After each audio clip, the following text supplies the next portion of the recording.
अच्छा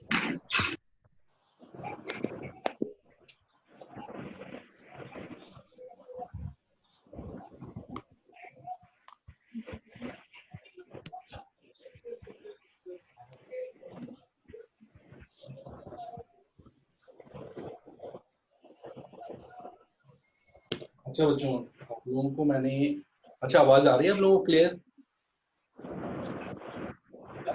अच्छा बच्चों, मैं ये बता रहा था आप लोगों को मैंने फर्स्ट, सेकंड और थर्ड चैप्टर करा दिए, तो आप लोगों ने प्रैक्टिस की टेक्स्ट बुक से? बोलो आज हम। Yes sir. Good, very yes sir. Good. अच्छा, आज we will start new chapter, linear. पहले आपको मैं बता दूं दो वेरिएबल का मतलब क्या है। जैसे मान लो जो चीजें पता नहीं है, जिसके जैसे मैं पूछता हूँ कि एक क्लास में 40 स्टूडेंट्स हैं, इसमें गर्ल्स और बॉयज मिला के टोटल स्टूडेंट 40 हुए। अब 40 स्टूडेंट्स हैं तो आपने कि गर्ल्स कितनी है, बॉयज कितने हैं, कैसे आप फाइंड करोगे? तो उसको हम मानेंगे let x girls y boy. तो इसको ऐसे लिखेंगे, एक्स गर्ल्स वाई बॉयज और दोनों को मिला के टोटल आपके 40 स्टूडेंट्स। तो ये हुआ आपके दो अननोन वेरिएबल एक्स और वाई, और टोटल सम इज 40। क्लियर? तो ये जो इनके बीच में एक रिलेशन बन रहा है, that relation is called equation. हाँ, कोई आप रिलेशन जैसे आप बोलते हैं number of girls and boys x and y लिख दिया, तो ये एक एक्सप्रेशन हो अलजेब्रिक, यानी अननोन टर्म को आपने ऐसे छोड़ दिया, लेकिन उसके बीच में एक रिलेशन है कि इनका टोटल सम आपको 40 दिया है, that is called linear equation. ठीक है? लीनियर का एक्चुअल मतलब मैं आप लोगों को बता दूं, जैसे आप लोग लीनियर का मतलब समझते क्या है। जब भी ये जो वेरिएबल आप यूज कर रहे हैं एक्स या वाई, इसकी हाईएस्ट पावर अगर 1 है, we call it linear. Equation मतलब इक्वल टू। जैसे अभी आप देखोगे ये पूरा लेफ्ट हैंड साइड है एल एच एस, और ये आपका राइट हैंड साइड, ये आर एच एस हो गया। तो लेफ्ट हैंड साइड और राइट हैंड साइड के बीच में जो ये इक्वल आ रहा है, दैट इज कॉल्ड इक्वेशन। तो इक्वेशन बनाने के लिए हमें कुछ कंडीशन दी जाती है, वो कंडीशन को हम कहते हैं इक्वेशन। ठीक है? जैसे फॉर एग्जांपल मैं आपको बोलता हूं कि जो पेन, जो हम लोग बॉल पेन यूज करते हैं, उसका प्राइस, जो हमारी ये मार्कर है, उस मार्कर प्राइस का 1/3 प्राइस है। तो बता सकते हो बॉल पेन का प्राइस क्या है? एग्जैक्टली आपको नहीं पता मार्केट में क्या है, बॉल मार्केट आपको पता ही नहीं है, तो जस्ट एक रिलेशनशिप है कि मार्कर का जो प्राइस है वो बॉल पेन प्राइस से ट्रिपल है, या बॉल पेन का प्राइस मार्कर प्राइस का 1/3 है। तो हम मानेंगे बॉल पेन के प्राइस को एक्स मान लेंगे और मार्कर के प्राइस को वाई मान लेंगे। अब ये जो एक्स है वो इसका 1/3 करते इसके इक्वल आ गया, और या अगर मैं इसका 3 टाइम्स करूंगा तो वो मार्कर के प्राइस के इक्वल आ गया। तो ये जो रिलेशन है दो वेरिएबल के बीच में, that is called two variable के बीच में एक लीनियर इक्वेशन। लीनियर मतलब हाईएस्ट और 1 और 1। ठीक है? फॉर ये आया समझ में? लीनियर इक्वेशन का मतलब है दो अननोन वेरिएबल, दो अननोन टर्म्स के बीच में आप कोई भी रिलेशन बना रहे हैं। जैसे आप लोगों को 2 डिजिट नंबर पता है, जैसे मैं फॉर एग्जांपल देता हूँ, 2 डिजिट नंबर में 74 एक नंबर है। 74 में कौन कौन से डिजिट्स हैं? 7 और 4। अगर मैं उनको प्लस करूंगा 7 और 4 को, तो 11 सम आएगा। ऐसे कोई भी नंबर है उसकी डिजिट का सम मैंने दिया 15, तो बता सकते हो कौन कौन से नंबर हैं? तो आपने लिखा x एक डिजिट है, y दूसरी डिजिट है, उसका सम है 15। तो ऐसे आपके नंबर कौन से हैं? 96 एक नंबर है, 69 एक नंबर है, क्योंकि इनका डिजिट का सम आपको देखो 95 और टोटल 15 आ रहा है। तो ये जो आप अननोन है, ये पहला डिजिट क्या है, दूसरा डिजिट क्या, आपको पता ही नहीं है, तो ऐसे डिजिट को हम कहते हैं वेरिएबल्स, और इसके बीच में हम जो रिलेशन बना रहे हैं, that is linear equation. Clear हो गया? तो ये लीनियर इक्वेशन को हम हमेशा, देखो आप लोग यूज तो काफी बार करते हो, लेकिन आपको पता नहीं होता ये लीनियर इक्वेशन है क्या। तो अभी हम इसमें मैं कुछ एग्जांपल्स दे रहा हूं।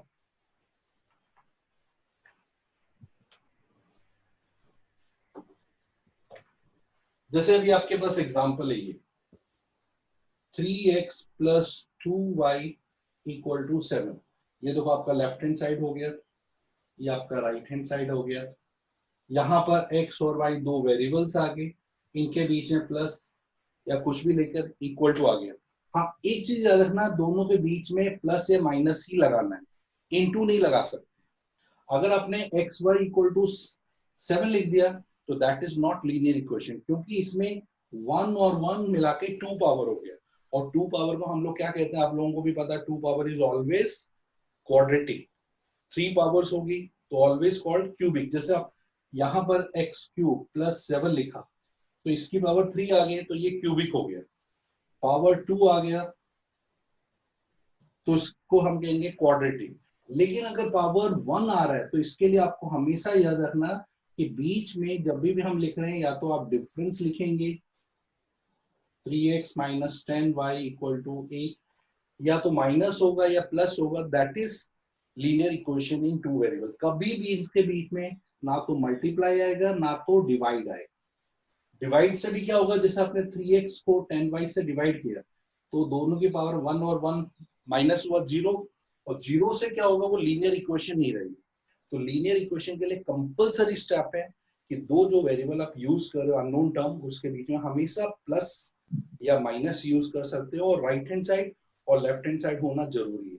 से आपने राइट हैंड साइड लिखा, लेफ्ट हैंड साइड नहीं लिखा तो भी इक्वेशन नहीं मानी जाएगी, या आपने सिर्फ दोनों साइड एक साथ लिखा तो इक्वेशन, और दोनों में एक्स और वाई की पावर हाईएस्ट 1 होना जरूरी है। मैं इसलिए बता रहा हूँ क्योंकि अभी जो आप बोलो इतना डिटेल क्यों जा रहे हैं, एक्चुअली क्या बुक में तो बहुत छोटा कंसेप्ट है, आपको दे दिया, आपको मजा आ गया, लेकिन ये जब एमसीक्यू क्वेश्चन आते हैं, छोटे छोटे क्वेश्चन जो आपको होता है 1 to 20 क्वेश्चन आते हैं, उसमें आप देखते हो कि छोटे शॉर्टकट क्वेश्चन में तो आपको आपकी नॉलेज चेक होती है, तो उस समय आपको ये नॉलेज ध्यान रखना है। तो अब देखो, इसका ये तो हो गया linear equation in two variable. इसका स्टैंडर्ड फॉर्म क्या है, जैसे आपका स्टैंडर्ड फॉर्म है ax plus by plus c equal to 0, ये इसका स्टैंडर्ड फॉर्म। इसमें a b c ये 3 टर्म है। जैसे अभी आपने लिखा 4x plus 7y plus 8 equal to 0, ये आ गया। तो इसमें आपको a b c, आपको a का वैल्यू, b का वैल्यू, c का वैल्यू पूछा जाता है कि कैलकुलेट करो, ठीक है। तो a b c आप कैसे कैलकुलेट करो, सबसे पहले a क्या है, x का कोएफिशिएंट, तो x के आगे ये जो 4 आ रहा है दैट इज a। b क्या है, y के आगे जो आ रहा है b इक्वल टू 7, और c कौन सा नंबर जिसमें x y यूज नहीं कर रहे। ज्यादातर हम देखते हैं राइट हैंड साइड में कांस्टेंट टर्म रहता है, that is constant term is called c हमेशा c यानी कांस्टेंट जिसमें x y नहीं है। क्लियर हो गया। जैसे अभी मैंने यहां लिखा 4x इक्वल टू 8, अब इसमें आपको एबीसी ढूंढना है, तो आप कैसे ढूंढेंगे, पहले आप लिखा 4x 0y, y है नहीं तो 0y माइनस 8 इक्वल टू 0। इसको हमेशा आप इस फॉर्म में लिखना पड़ेगा जिससे आपको a b और c तीनों डिसाइड करने में आसानी है। तो a कितना है आपका 4, b कितना है 0, c कितना है -8, तो a b c आपके कैलकुलेट हो गए। इसमें कोई डाउट है, किसी का कोई क्वेश्चन मार्क आया, समझ आया एबीसी कैसे? चलो और आगे मैं बताता हूँ आपको एबीसी कैसे फाइंड करना है।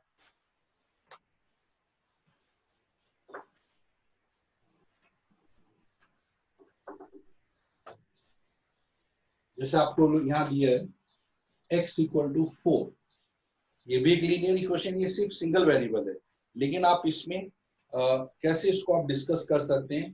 तो देखो क्या डाउट है बेटा आपका, कोई डाउट आया? हाँ पूछो, नहीं है तो चलो। तो x इक्वल टू 4 दिया तो x को आप ऐसे x 4 इक्वल टू 0। अब यहाँ y है नहीं तो y के लिए आप 0y लिखना पड़ेगा, क्योंकि y नहीं है तो 0 इंटू वाई 0 हो गया। y लिखना कंपलसरी है क्योंकि आपका ये चैप्टर ही 2 वेरिएबल, अगर आप 2 वेरिएबल में एक वेरिएबल रखते हैं, एक वेरिएबल को छोड़ देते हैं तो वो रॉन्ग हो जाएगा, इसलिए आपके 2 वेरिएबल होने कंपलसरी है। तो यहाँ एक कितना आया? हाँ बोलो बेटा। आपने अभी तक क्या करवाया? मैंने कुछ नहीं बेटा, अभी linear equation in two variable का कंसेप्ट सिखा रहा हूँ बेटा। देखो इसमें आपका जो 4th चैप्टर है टेक्स्ट बुक में 9th क्लास में, linear equation in two variable, उसको आपको समझना ये है क्या। एक्चुअली आपको इक्वेशन बनाने के लिए आएगा, जैसे मैं आपको इक्वेशन बनाने के लिए देता हूँ। आप लोगों के लास्ट टाइम नहीं 8th क्लास में एक linear equation in one variable में कुछ वर्ड प्रॉब्लम्स आती थी, उसमें आप एक्स Yes, sir. कर दे, वही सेम कंसेप्ट यहाँ आ रहा है। जैसे मैं एग्जांपल दे रहा हूँ एक और क्वेश्चन में, कि मान लो आपको स्कूल में एक लाइब्रेरी, आप लाइब्रेरी से एक बुक इश्यू करा रहे हो, ठीक है। बुक में आप जब इश्यू बुक करा रहे हो तो उसमें क्या बुक का एक कंडीशन है कि आपको 3 डेज तक फिक्स चार्ज देना है। 3 डेज तक आप यूज करो, लेकिन एक फिक्स चार्ज वहां पे करना पड़ेगा। लेकिन उसके बाद कभी भी आप एक्स्ट्रा बुक मतलब एक्स्ट्रा दिन के लिए रखते हो तो पर डे के हिसाब से आपको पैसा पे करना पड़ेगा। तो उसमें क्या किया है, एक स्टूडेंट ने 7 डेज के लिए बुक रखी और उसको 35 रुपीज पे करना पड़ा। एक बुक लाइब्रेरी से इश्यू कराया उसने 7 डेज के लिए, उसके लिए उसको 35 रुपीज पे करना पड़ा। आपको कंडीशन क्या था, 3 डेज तक आपको फिक्स चार्ज है, उसके बाद आप एक्स्ट्रा कभी भी लेते हो तो पर डे आपको एक्स्ट्रा मनी पे करना पड़ेगा। अब क्वेश्चन होता है हम क्या इसको एज्यूम करें, तो हमने ऐसा माना कि फिक्स चार्ज मतलब फिक्स 3 दिन तक आपको एक्स रुपीज में काम चल जाएगा। लेकिन अगर उसके बाद आप पर डे लेते हैं वाई रुपीज पर डे, तो आपने कितने दिन एक्स्ट्रा लिया, 7 दिन में अगर 3 दिन आप बुक रखते तो कितना दिन एक्स्ट्रा बुक रख रहे हो, 7 में से 3 डेज आप हटा दो तो 4 डेज आप एक्स्ट्रा रख रहे हो, तो 4 डेज का चार्ज हुआ 4y। अब ये पूरा मिला के जो टोटल चार्ज है आपको 35 रुपीज पे करना पड़ा, तो that is called x plus 4y is 35। तो ये आपका जो एक इक्वेशन क्रिएट हुआ that is called two variable x और y, equation are equal to, और ये कंडीशन दी आपको कि ये जो आप लेफ्ट और राइट में जो एक कंडीशन क्रिएट कर रहे हैं दैट इज लीनियर इक्वेशन।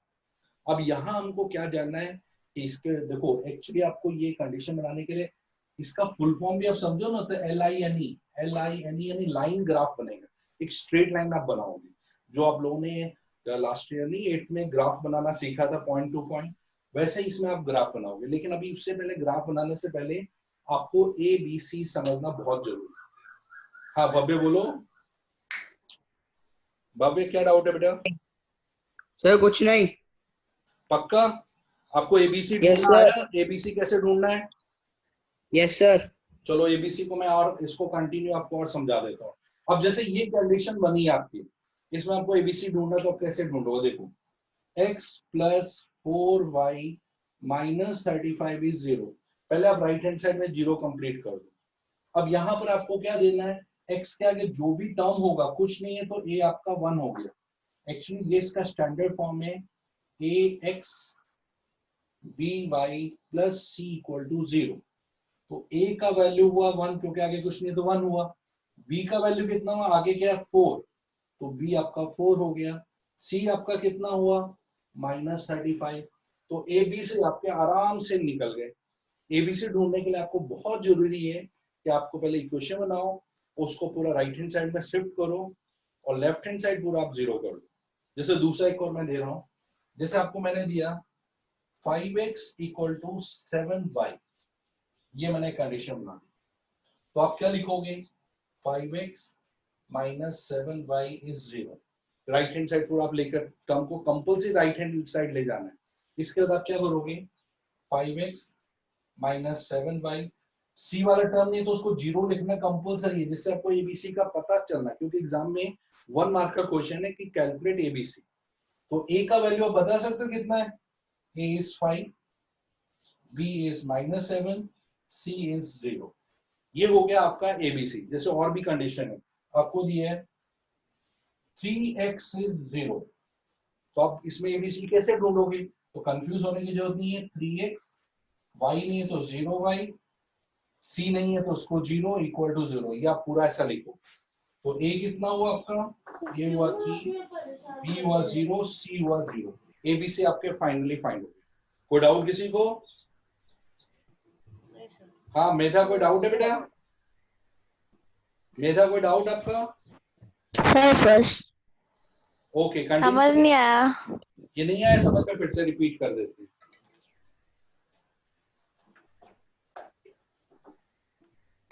जैसे आपको यहाँ दिया condition 3x equal to 0, clear हो गया। अब आपको पता है ना तो यहाँ b ना तो y है ना तो c है, तो आप इसको ऐसे लिखो 3x, y वाला टर्म है तो उसको 0y, 0y का मतलब तो 0 ही होता है। फिर आपने आगे 0 लिखा तो 0 में कुछ भी ऐड करो 0 ही रहेगा, और राइट हैंड साइड में कोई चेंज नहीं करना। तो ये आपका स्टैंडर्ड फॉर्म हो गया ax by plus c equal to 0, जहां a का वैल्यू 0, b का वैल्यू 0, c का a का वैल्यू सॉरी 3, क्योंकि a आपका 3 है, sorry by mistake, a 3, b का वैल्यू 0, c का वैल्यू कंपेयर कर 0 है। ये आपको सिर्फ तो एबीसी, बस इतना ही करना है। हाँ अभी क्या आपको आपको इनिशिएट में एबीसी ढूंढना है, इक्वेशन बनाना सीखना है, क्योंकि फर्स्ट एक्सरसाइज जो टेक्स्ट बुक में आप करने जाओगे उसमें आपको पहले तो इक्वेशन बनाना सीखना है, उसके बाद आपको एबीसी ढूंढना सीखना है। एबीसी ढूंढने के एक दो और एग्जांपल बताओ जिससे और क्लियर आइडिया आ जाए। देखो आगे। सर मतलब पहले दो टर्म्स में वेरिएबल्स होने चाहिए और लास्ट टर्म में कांस्टेंट होना चाहिए। हाँ बिल्कुल है, एकदम बिल्कुल ध्यान रखना कि लास्ट एकदम कांस्टेंट होना चाहिए। कांस्टेंट का होता है जिसमें एक्स वाई नहीं आना चाहिए। कांस्टेंट क्या होता है जिसकी वैल्यू फिक्स होती है। जैसे अब एक और बताता हूं, आपको दिया है 4y इक्वल टू 7, ऐसा नंबर दिया हुआ है, ये एक लीनियर इक्वेशन है, लेकिन आपको 2 वेरिएबल में कन्वर्ट करना है, तो आपने क्या लिखा 0x, क्योंकि x वाला टर्म है तो 0x प्लस 4y, 7 को 100% राइट हैंड साइड लाना है, राइट, क्योंकि जब शिफ्ट करते हैं तो आपको पता है साइन चेंज हो जाता है, -7 इक्वल टू, और ये एम्प्टी होगा तो ये पूरा 0 हो गया आपका, तो यहाँ पर a कितना है आपका, a is 0, b is 4, c is -7। ये आपका एबीसी का कंसेप्ट है। हाँ कोई कुछ और क्वेश्चन है, किसी का डाउट? चलो आगे हम बढ़े, नेक्स्ट क्वेश्चन। सर हाँ बोलो। सर हाँ हाँ सर ऐसे सम को सॉल्व कैसे करेंगे? बेटा अभी सॉल्व नहीं, अभी आपको एबीसी, क्योंकि 1 मार्कर क्वेश्चन है ना, एबीसी सॉल्व करने के लिए मैं आपको ग्राफ वाला सिखाऊंगा कि ग्राफ में कैसे इसका टेबल बनाते हैं। अभी आपको सिर्फ एबीसी ढूंढना सीखना है। हाँ ये ओके। बस इतना, फर्स्ट एक्सरसाइज करेंगे ना, उसमें आपको बोलेंगे एबीसी बताओ उसका, फिर सॉल्व करने वाला मैं कंसेप्ट इसके बाद बताऊंगा, पहले एबीसी ढूंढ लेते हैं। देखो अब नेक्स्ट, तो एबीसी ढूंढना थैंक आया यू। आपको? यस चलो अब मैं यस आपको, सर। ठीक है, सॉल्यूशन बता दूं, सॉल्यूशन क्या होता है।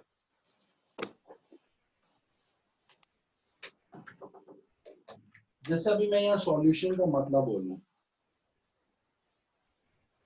सॉल्यूशन का मतलब होता है कि ऐसा वैल्यू जो उसको सेटिस्फाई करे। जैसे मैंने बोला कि क्लास में x plus y is equal to 40 students, x number of girls, y number of boys. अगर आपने मान लो क्लास में नंबर ऑफ गर्ल्स 20 और बॉयज आपके 20 हैं, तो क्या ये इसका सॉल्यूशन है? तो आपने 20 प्लस 20 क्या 40 आ रहा है, तो ये बिल्कुल इसका सॉल्यूशन है। फिर आपने ऐसा माना 10 30, क्या 10 30 सॉल्यूशन है? 10 यानी number of girls 10, boys 30, 10 plus 30 करने से 40 आ रहा है, सॉल्यूशन। मैंने पुट किया 10 40, क्या ये इसका सॉल्यूशन है? आपने 10 y में 40 पुट किया, 10 प्लस 40 तो 50 होता है, नहीं सर। तो ये इसका सॉल्यूशन नहीं है। सॉल्यूशन मतलब वो वैल्यूज x और y में पुट करो जिससे इसका आंसर राइट हैंड साइड से मैच हो। ठीक है, अब जैसे और भी सॉल्यूशन का मतलब बताते हैं। जैसे आपको एक लीनियर, आपको एक इक्वेशन दिया है 3x plus 4y plus 8 equal to 0, तो ये इसके सॉल्यूशन बता सकते हो, कितने सॉल्यूशन आप बना सकते हो। सॉल्यूशन मतलब इसमें कितनी आप वैल्यूज पुट कर सकते हो, इनफाइनाइट। जैसे अभी मैंने गर्ल्स और बॉयज में बताया कि अगर मान लो गर्ल्स 0 है तो बॉयज 40, गर्ल्स 2 है तो बॉयज 38, गर्ल्स 10 है तो बॉयज 30, तो ऐसे इनफाइनाइट नंबर आप पुट कर सकते हो। तो इसमें भी आप इनफाइनाइट वैल्यू यहाँ पुट करके इसको इक्वल टू 0 कर सकते हो। तो सॉल्यूशन क्या होते हैं? सॉल्यूशन वो पॉइंट जो यहाँ पुट करो उससे इसका आंसर 0 आना चाहिए। ठीक है, समझ में आया? एक्स और वाई की वैल्यूज को हम कहते हैं सॉल्यूशन। सॉल्यूशन का मतलब होता है एक्स का क्या वैल्यू है और वाई का क्या वैल्यू है। क्लियर? जैसा अभी मैं दूसरा एक कंडीशन ले रहा हूं, आपके पास एक दिया है 2x plus y is equal to 4, और यहां दिए हैं पॉइंट 0 4 2 0 1 2 3 2, इनमें से कौन कौन से इसके सॉल्यूशन है? सॉल्यूशन मतलब x में पुट करो 0, y में पुट करना y, पहला पॉइंट x का, दूसरा y, आपको ये कंडीशन पता है, तो आपने 0 4 लेफ्ट हैंड साइड पहले सिलेक्ट, लेफ्ट हैंड साइड में 2x प्लस वाई दिया हुआ है, क्लियर हो गया? अब आपने x में क्या पुट किया, पहले 0 और y में पुट किया 4, 2 zeros are 0, 4, 0 plus 4, और ये राइट हैंड साइड में चेक किया 4 आ रहा है, यानी ये आपका राइट हैंड साइड से मैच हो रहा है। हम बोलेंगे therefore 0 4 is solution, कि 0 और 4 इसके आंसर को मैच कर। क्लियर हुआ? अब जैसे सेकंड पॉइंट है 2,0, हमने 2,0 लिया, लेफ्ट हैंड साइड में हम पहले गए, पहले इक्वेशन ली 2x प्लस वाई, ये x और ये y, याद रखना पहला पॉइंट x का, दूसरा पॉइंट हमेशा y का। आपने x में पुट किया 2, y में पुट किया 0, 2 2 4, 4 प्लस 0 4, जो कि राइट हैंड साइड से मैच हो गया तो सॉल्यूशन, नहीं मैच हुआ तो नॉट सॉल्यूशन। अब इसी ढंग से हमने नेक्स्ट पॉइंट 1 2 को सिलेक्ट किया,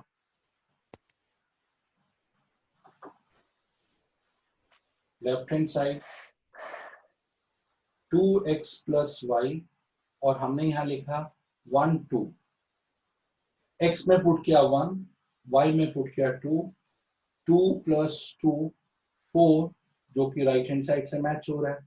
फिर हमने नेक्स्ट पॉइंट लिखा 3 3, ऐसे हमने अपनी रैंडमली ले लिया और दिया होगा क्वेश्चन में left hand side 2x plus Y.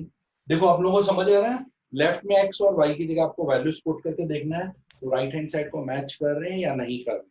अगर नहीं कर रहे हैं तो सॉल्यूशन नहीं है। तो आपने यहाँ लिखा 2, x में पुट किया आपने 3, y में पुट किया 3, 2 3 6, 3 9, जो कि राइट हैंड साइड को मैच नहीं कर रहा है, therefore 3,3 is not solution, ये इसके सॉल्यूशन नहीं है। सॉल्यूशन के लिए लेफ्ट और राइट के आंसर मैच होने जरूरी है। समझ आया पॉइंट? देखो आप आपकी टेक्स्ट बुक निकालोगे तो उसमें फर्स्ट एक्सरसाइज आपकी एबीसी ढूंढना है और इक्वेशन, मतलब आपको एबीसी ढूंढना और उसमें इक्वेशन बनाने के एक ही क्वेश्चन है, ज्यादा इतना डिफिकल्ट नहीं है। ठीक है, अब आ रहा है क्वेश्चन कि आपको सॉल्यूशन चेक करना है कि सॉल्यूशन है या नहीं। कोई डाउट है किसी का? पूछो बच्चों। हाँ बोलो, किसी का कोई डाउट अभी तक सॉल्यूशन चेक करने में? नहीं है ना? ठीक है, चलो मैं आगे बढ़ता हूँ। सॉल्यूशन में कोई प्रॉब्लम नहीं आया। सॉल्यूशन का मतलब फिर समझ लेना, एक्स और वाई की वैल्यूज वो उसको सेटिस्फाई कर रही है या नहीं कर रही। अब देखो, अभी आपने बोला था सॉल्यूशन ढूंढना, कैसे सॉल्यूशन ढूंढे, ऐसे इनफाइनाइट सॉल्यूशन है। मैंने आपको बताया कि ये लीनियर इक्वेशन है, लाइन की इक्वेशन है। आपको पता है लाइन जितनी मर्जी आप ड्रॉ कर सकते हो, इसके ऊपर आने वाले जितने भी पॉइंट एक्स और वाई वो इसके सॉल्यूशन है। तो इनफाइनाइट सॉल्यूशंस आर देयर।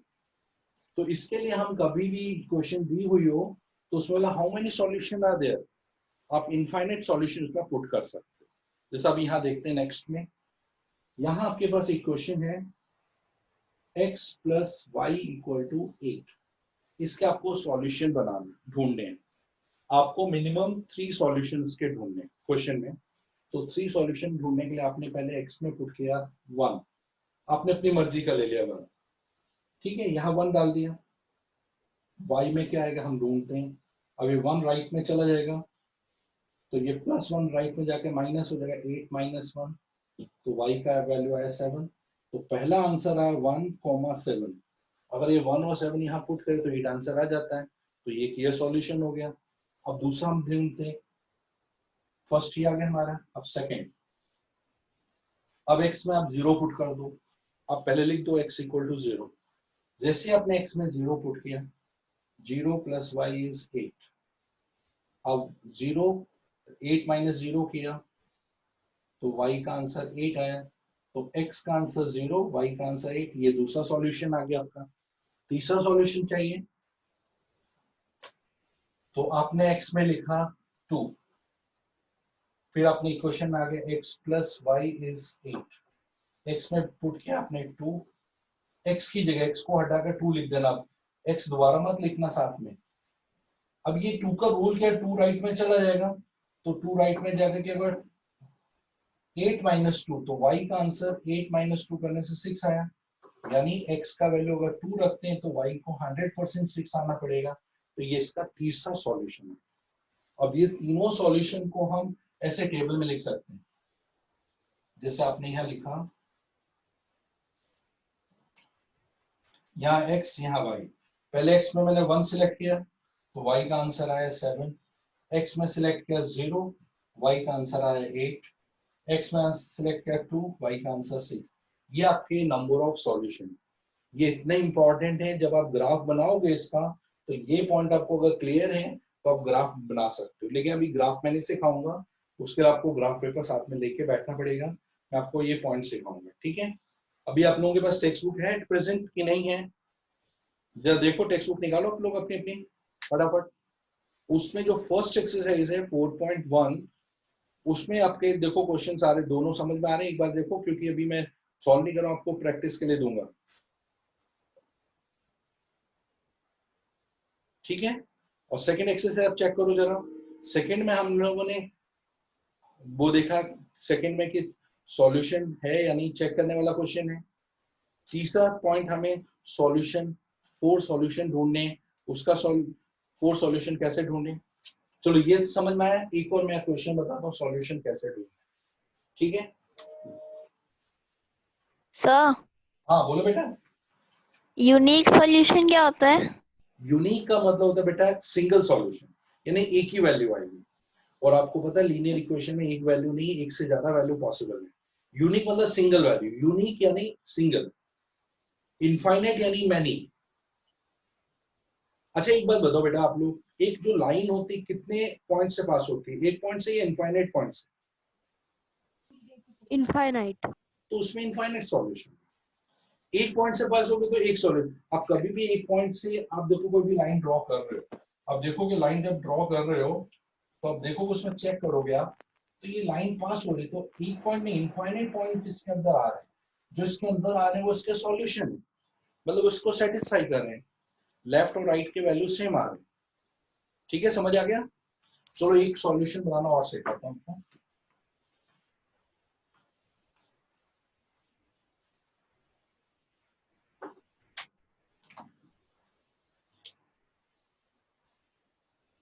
अभी भी किसी का कोई, देखो आपने सेकंड एक्सरसाइज चेक किया होगा, अभी में एक दो क्वेश्चन और बाकी हैं, तो पूरी एक्सरसाइज आपको समझ आ जाएगी।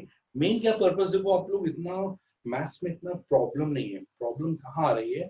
एक्चुअली हम लोग प्रैक्टिस कम करते हैं, खुद से नहीं सोचते हैं। जिस दिन हम खुद से सोचने लग जाए ना, आपके, मैं गारंटी बोल रहा हूँ, आपकी प्रॉब्लम सबसे इजी मैथ्स लगेगा। और ये करो, और उसके साथ साथ इससे रिलेटेड क्वेश्चन है ना, पहले ये करो ढंग से। अभी मेरा एक प्लान है कि आपको जैसे ये चैप्टर खत्म होगा, मैं आपको जो बोर्ड में, जैसे अभी आपका एक पेपर बन रहा है 40 क्वेश्चन के आते हैं, तो मैं उस चैप्टर से रिलेटेड हर तरह के क्वेश्चन आपको दूंगा। आप अपना दिमाग लगाओ, नहीं आएगा अपने यहाँ पर है तो उसमें आपके मैं डाउट सेशन पूरे समझाऊंगा कि इसमें कैसे सॉल्व करना है। देखिए आपको पहले एक ही प्रॉमिस अपने आप से करना है, खुद से ट्राई मारना। जब तक खुद से नहीं बेटा ट्राई मारोगे बिल्कुल नहीं आएगा। जैसे अभी मैं देखो और सॉल्यूशन निकालने वाले बता, जैसे यहाँ बोला है, if 2, 3 is solution of 5x plus 7y equal to k. Find the value of k. यानी k का वैल्यू क्या आएगा? Find the value of k. Clear हुआ?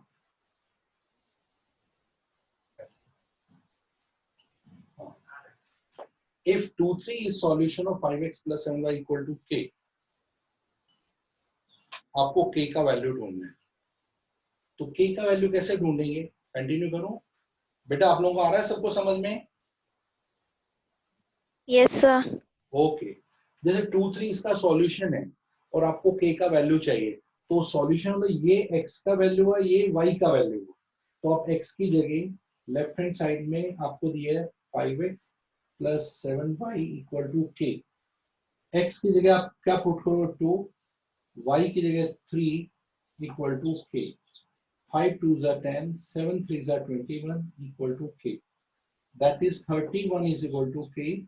तो k का आंसर आपका 31 आ गया। अननोन टर्म है, इवन तो आपको पता भी नहीं है, लेकिन ये इसका सॉल्यूशन है, इसलिए आपको k का वैल्यू ढूंढने में आसानी पड़ी। जैसे एक और मैं आप लोगों को बताऊं, find the value of k।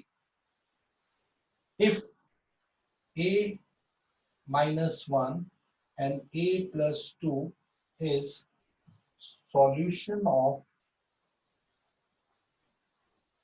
x plus y is equal to 5. What should be the value of a? a का वैल्यू ढूंढना है। तो आपने क्या लिखा, जो x है x की जगह आपने a minus 1 डाल दिया, प्लस y की जगह क्या डाला आपने a plus 2, और ये पूरा मिलाकर इक्वल टू 5 आ रहा है। a plus a 2a, 2 minus 1 1 equal to 5। 2a is 5, 1 को राइट में शिफ्ट किया, 5 minus 1, 2a is equal to 4, a is equal to 2। तो आपको a का आंसर ऑटोमेटिकली मिल गया। बहुत हार्ड नहीं है। अगर आप लोग अपनी, अभी देखो आज क्या मैथ्स का है, मैं चाहता हूँ आप में इंटरेस्ट है, बोरिंग नहीं लगे मैथ्स। तो अभी आप लोग एक काम करोगे, आपके जो बुक है उसमें जो आज हमने कंसेप्ट पढ़े उससे आप प्रैक्टिस करो। आज में आप लोगों को मैंने, अच्छा वो चैप्टर समझ आ गया, कोऑर्डिनेट ज्योमेट्री 3rd चैप्टर सभी लोगों को आ गया? तो उसके बाद मैं वर्कशीट भेजने वाला हूँ, आप लोग ट्राई करना। उसको आपको आई नहीं है, कोशिश करने में कोई प्रॉब्लम नहीं है। जो क्वेश्चन नहीं है कि वो मैं डिस्कस करूंगा, ग्राफ पेपर पे ज्यादा अटेम्प्ट। अभी आप लोग आज इतना रखते हैं हम लोग।